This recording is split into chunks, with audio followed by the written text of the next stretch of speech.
Šiandien aš noriu pašnekėti apie tą vadinamą cheat day. Tai diena, kada tu gali sau leisti valgyti viską. Pradedant sveikai gyventi, aš manau, kad kiekvienas turi sau leisti atsipalaiduoti, kad būtų tas tam tikras balansas ir kad iš tiesų nepamirštumėte, kad sveika gyvensena turi būti visam.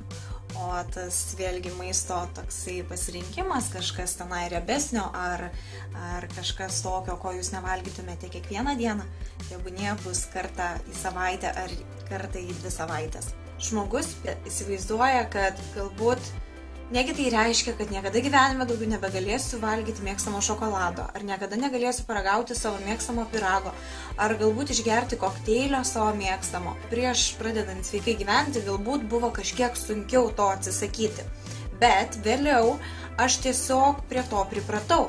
Ir aš išmokau parduotuvėje pro tokius produktus praeiti. Man nebūdavo taip, kad aš sustočiau ir galvočiau, gal bent vienas, suprantat? Pradžioje taip nesakau, pradžioje galvodavau, kaip čia man bus sunku. Bet reikia prie to priprasti. Ir svarbiausia, žmogus turi pats nusistatyti save prieš tuos visus produktus. Ką aš turiu omenyje? Tarkime, tu žiūrėdamas į kažkokį tai saldainį ar guminuką, tu neturi žiūrėti į jį kaip, o dieve, kaip skanu, kaip aš galiu tokio malonumo atsisakyti. Tu pagalvok apie alternatyvę to produkto versiją, ką tu galėtum suvalgyti, kas būtų sveika, kas būtų to kūnui naudinga ir reikalinga. Ir iš tiesų, kaip aš vadinu tuos dalykus, tai aš sakau, tarkime, kažkoksai tai plastikas su prieskoniu, ne? Arba guma su prieskoniu, kad ir tie guminukai, saldikliai, viskas pridėta ir iš tiesų tame nėra visiškai jokios naudos jūsų organizmui, jokių naudingųjų medžiagų. Ką dar noriu pasakyti, sveika gyvensena man padėjo save pakeisti savo požiūrį į kitą pusę. Tarkime, kada aš sugalvojau, kad man reikia mesti svorį, laikiausi dietos, ir viso dietos laikymosi metu aš tik ir svajojau, kadagi baigsi šitą kankinę, kada aš galėsiu nustoti valgyti tas vėlgi salotas, kas man atrodydavo, čia labai baisu, čia kaip aš galiu valgyti salotas. Mano tėtis dabar sako, ką tu lesi tos grūdus kaip paukštis. Ir aš tikrai galvodavau, kad kaip yra blogai ir kaip aš laukiu, kada aš galėsiu pradėti valgyti vėl viską. Ir va čia yra didžiausia klaida, nes prieš pradedant sveikai gyventi arba tiesiog norint rezultato, žmogus nusistato taip, kad jisai dabar turės kažką kentėti. Aš turiu pakentėti ir aš turiu save sulaikyti ir prisiversti nevalgyti kažko tai kažkurį tai laiką. Ir tada automatiškai tu galvoji, kad tik pamatysiu rezultatus ir paskui galėsiu pulti per puodus, pulti per saldainius ir taip toliau. Tai buvo ir man.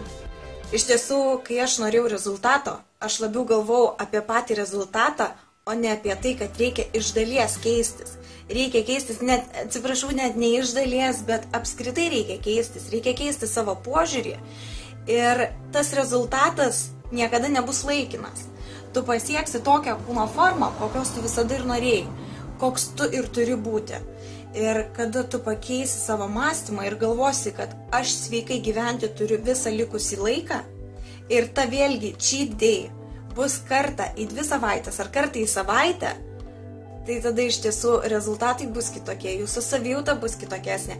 Tai pradžioje aš buvau irzli, nes aš visgi laikiausi tos minties, kad kažkada aš turiu vėl pradėti valgyti bele ką, suprantat? Ir dabar, kai aš visiškai mano tiesiog tas mąstymas yra visai kitoks. Aš jau dabar galvoju, kad gerai, va čia ateis šventė, aš suvalgysiu, aš sau leisiu, aš sau leisiu per Kalėdas valgyti tortą, aš sau leisiu suvalgyti tenai vištieną kažkokią tai keptą orkaitę, ne dar su kažkokiam bulvėm ar su kažkuo, bet aš negalvoju, kad o dieve, kaip tai yra nuostabu, suprantat, aš tiesiog pasimėgauju tuo momentu, aš kažką suvalgau ir paskui vėl tiesiog grįžtu atgal į savo vėžes. Aš sveikai gyvenu nuolat ir turiu tik 1 dieną į savaitę arba 1 dieną į 2 savaitės, kada aš sau leidžiu kažką valgyti riebesnio. Tik tada, kada jūs pakeisite savo mąstyseną ir galvosite, kad sveikai gyventi reikia visą likusį gyvenimą, o sau atsipalaiduoti leisti kartą ar keletą kartų per 2 savaitės, tai tik tada jūs matysite gerus rezultatus ir jūs džiaugsitės.